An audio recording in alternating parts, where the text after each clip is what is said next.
Hey everybody, welcome to today's NBA podcast. Want to run down, like the title said, about the Bulls' recent loss to the Knicks again. Um, there were these back. It's called like a home-to-home game because they played at Chicago. The Bulls played the Knicks at Chicago and went to play the Knicks at New York. So the game at Chicago, New York beat Chicago on their home court and embarrassed them. And then Chicago went out to New York to face the Knicks again. Let's just say it wasn't pretty. The Knicks blew out the Bulls. They won by 12. It's not like a 20-point win, but still, it's kind of embarrassing. Let's just run down on the box score. Let's see what happened here. Let's talk about the Knicks. Porzingis and Carmelo brought it up again. Porzingis had 19 and 10. Carmelo had 26, 7 rebounds. Dished out some assists. Overall, looking good. Getting contributions from pretty much every starter except Lopez. He did contribute. Get some blocks, some rebounds. But everybody played out. Got some bench scoring. D Williams, Flalo, pretty solid. Vujicic, Vujicic starts over Flalo, but Flalo gets some minutes, more minutes. So whatever works for them. Let's see what happened with the Bulls. Um, Butler actually came out to play better than the last game. He was almost 50% from the field, 19 points. Yeah, he bounced back from last game. And D Rose, again, like I said, there's some kind of trend with the Chicago Bulls team where the Bulls struggle, but Rose starts to play good. He plays really good. It started like a while ago that he does that. I hope it's not like some kind of trend where he always plays good, where when the team struggles. But yeah, he's getting back to his form. You know, doing stuff that he used to do. I think a pretty nice change. I mean, to the a mental change for him was, of course, he started being more confident. But just think about it. Him getting a cut. Cutting his hair. He sees the same man that was the MVP, was an All Star, and you see Rose actually starting to attack the rim, and being what and doing what he's doing best instead, just chucking up frees and mid-range shots. It's not his bread and butter, but he's more confident in putting himself in a position to score at the rim and exert forces, on his knees, on his lower extremities that he used to do. So he scored 30 points this game. He was 13 for 23 from the field, and he played great. So the talk in the town of Chicago is the Bulls struggle, but Derrick Rose plays great. That's what's happening. Let's talk about another thing. Doug McDermott. Everybody knows Chicago has some kind of problem with the two spot, because Butler, he can play the two, but he's more like a free. He's not as big of a free like Kawhi, LeBron, Carmelo, but nobody is that big. But still, you can guard those players to some extent. But he's more of a free. He's 6'7". He got them tools, to play the free in this league, and they got some kind of problem at the two spot. They still haven't figured out who to put in that spot. They have some kind of rotation of some players. They put Snell there. There were some times where they played more there that he played pretty good, but still. And yeah, when they put McDermott, he is 6'8". He's a great shooter. He's a great field for the game. He can play off ball. Doesn't need the ball with him, and he put up some really nice numbers showing that he has what that he can bring it to the NBA game. What everybody saw in them in college. So, having this guy, it's like a Kyle Korver, some kind of, maybe a better finisher, not as great of a shooter, of course, but he's a more of a complete player than a Kyle Korver, and that's a player you want in this league to play the two. And when he got minutes, this dude really put up numbers, really played great. So, of course, that was games where a player like Miritich wasn't playing. But now, when Miritich is playing, he got 24 minutes, and McDermott, not that he didn't start, which we don't care about starting or not. We want this dude to get more minutes. He got only 13 minutes, so it's a problem.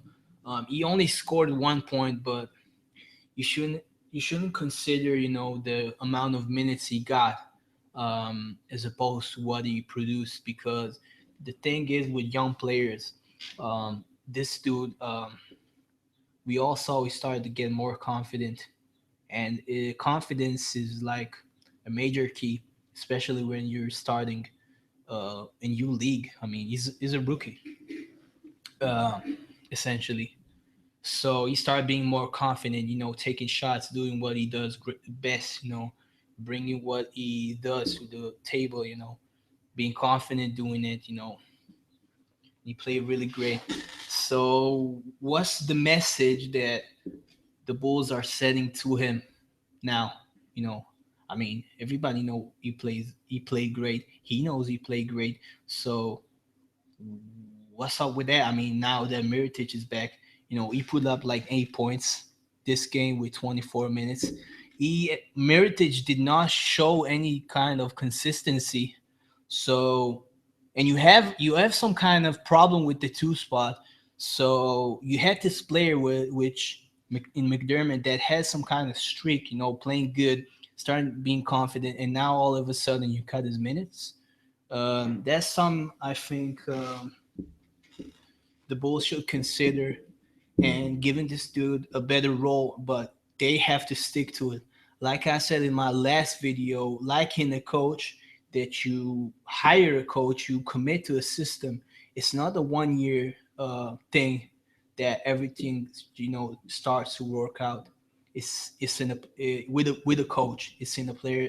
It's with a player as well. I mean, you you put a player in a game and you commit to him. You can't play a player like 20 some minutes, see that he plays great, and all of a sudden cut his minutes. What kind of message you send to him? You need to commit to him. Yeah, and he played like he should. He put the numbers, he showed you need to produce. So the Bulls need to commit to him as well, give him consistent minutes.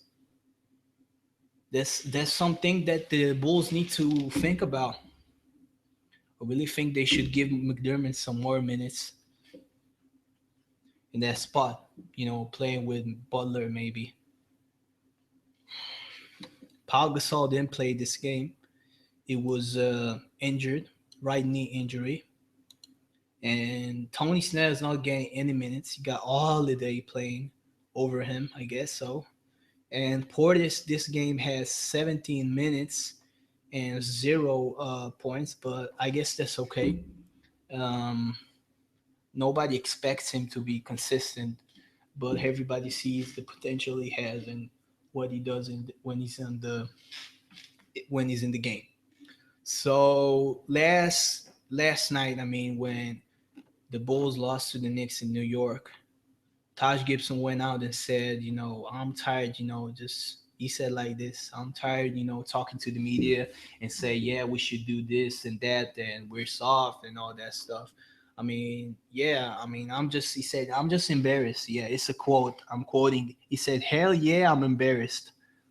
And he said, I'm quoting, I take pride in wearing this jersey. I love wearing the Bulls jersey, especially what we've been through. I take pride in playing for Chicago. When I'm playing, I try to go out there and play my heart out. So, Taj Gibson, this dude even goes hard at practices. The last injury, the injury that Rose had in his, that orbital eye injury, it's because everybody knew he took an elbow to his eye, and who would play that intensively even in practice. Everybody knew this. It was Taj Gibson, and it was. This dude just plays his heart out, and he says every time I'm on the court, I bring my heart and soul to the team. I play for the city, and I'm bringing it 100%. So, yeah, the Bulls are like that back games against New York. They're losing to. He said, We're losing to trash teams.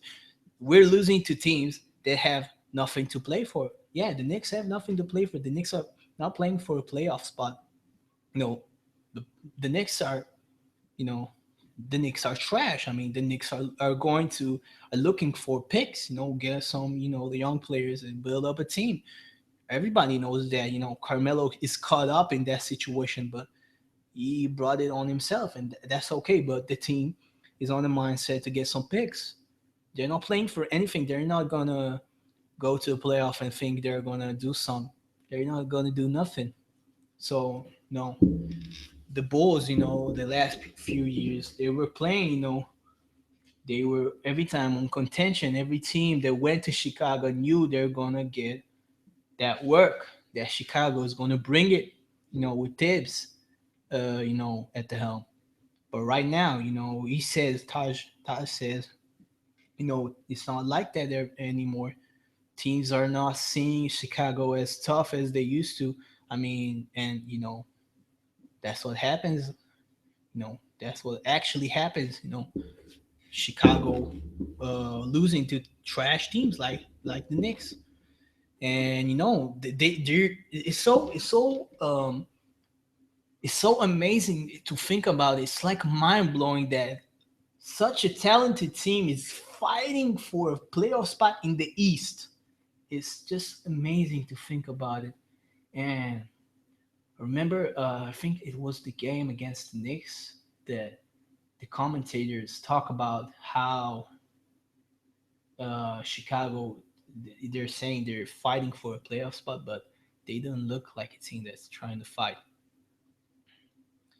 And, you know, you can just see them, not bringing it, the not bringing that heart and soul to the team, to every game. So let's just think about it. Like, what's going on the front office of the Bulls? Like, what are they thinking? Are they thinking like, yeah, let's just skip this year's playoff? I mean, what are they expecting to get? I mean, they got great young prospects. They got great veteran players. They got two current All Stars, two and one All Star that's getting his All Star form.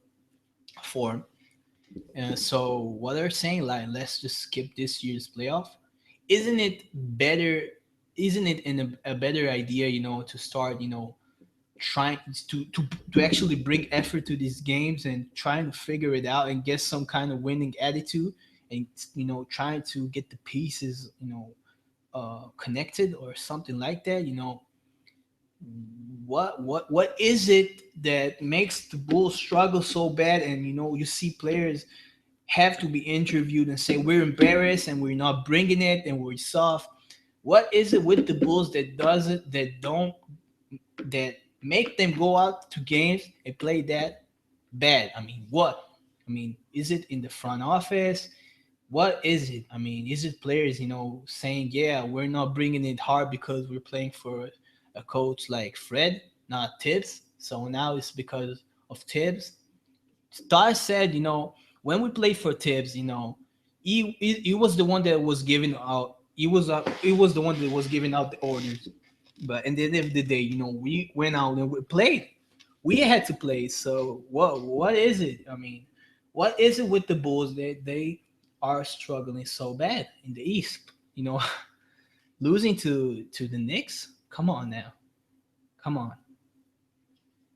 I just don't really know. I don't really know what to think. Would really like to see McDermott get more minutes.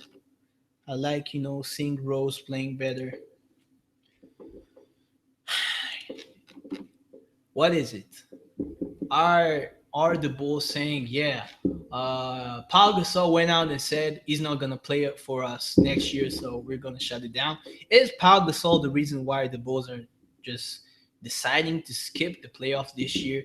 They are uh, after last night's game against the Knicks. They are 1.5 games away from the A spot.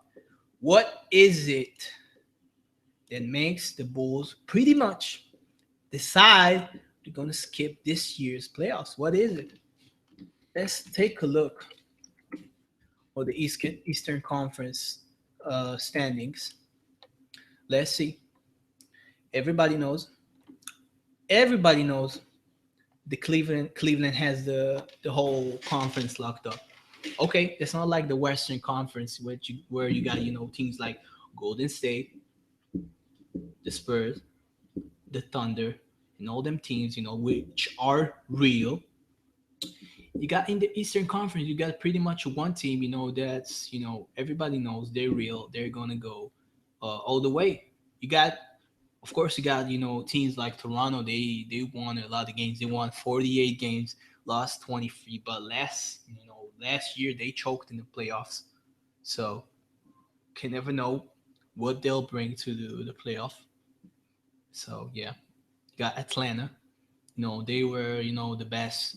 They had a great record. I think the best record last year, choked in the playoffs. So they're not real as well, you know, as far as we know. Got Boston, a young, overachieving team. That's it. Good, foundation, but that's it. Miami is another team that's in a kind of mix. Like Chicago, not as bad as Chicago, but they won 42 games, lost 30. They don't have Bosch, got Joe Johnson. Um, they should play a lot better, but still, they're in the playoffs, so we'll see about them. Then again, you got Charlotte, you got Indiana, you got Detroit. So that's it. All you got pretty much in the East is the Cavs. So now, from what I said, you can pretty much understand the Chicago Bulls decided not to go pretty much to this year's playoffs. But they are, like I said, 1.5 games away from the playoffs, and they can make a run for it and go into the playoffs. But from what I see right now, I just don't know. Are we so sure we want to see them, in the eighth spot playing against the Cavs? I'm sure the Cavs wouldn't like that, playing against Chicago in the first round. I mean, there's a potential for the Bulls, to really stress the Cleveland Cavaliers, and you know, every time a team gets the first spot in the conference, they expect to have a really weak team, you know, which is how the formation of the playoffs is structured. The first team gets to play the eighth spot. The worst team, that has the worst, that had the last spot, to be eligible for the playoffs. But right now they're gonna play the Bulls. It's a great matchup on paper, but do we really want to see maybe potentially the Bulls embarrassing themselves in the playoffs? Cleveland just wrecking them. you know, all them Bulls fans out there, I feel bad for them. Seeing their team struggle so bad. Chicago is a tough city. The Bulls are a great, organization. They're a tough organization every time. You know, every year, the Bulls struggled. I think the last 10 years, they had a really hard mentality. I mean, you saw the players bringing it. First time, I mean, the period where Rose got into the Bulls, they were really bad. But this dude actually elevated them to get into the playoffs. I mean, not every young prospect that gets into a bad team can do that. And right now you got a really stacked up roster, but nobody's. you know, they're not playing like they want to get to the playoffs. So whoever listens to this podcast, can you are you speculating? Do you have any kind of an idea what is happening in Chicago, except from personal brilliance by Rose, which is everybody wants to see that. Everybody wants to see this dude, brings back his form. It's great for the fans, great for the NBA. It's what in particular. But yeah, yeah, it's nothing to take away from the Knicks. the Knicks, the Knicks only won 30 games this year. They're not gonna go to the playoffs. They're not playing for anything, and just think about it. It's a matchup with like Ty said, a trash team, or like I'm gonna say, a team that's not playing for anything. And Chicago really needs that win. They're playing against a team in the East, and they are 1.5 games away from the playoffs, where you got the team in the A spot, which is also a great team, but still they are young and not real. Not just not real, they're young. So you got Detroit on the 8th spot. You got Indiana on the 7th spot. Charlotte on the 6th spot. Again, all these Charlotte and Detroit, great teams, but not real and young. I mean, they're great teams. They have a great roster on paper, but they're young and not real. Indiana, super overachieving. Young, not real.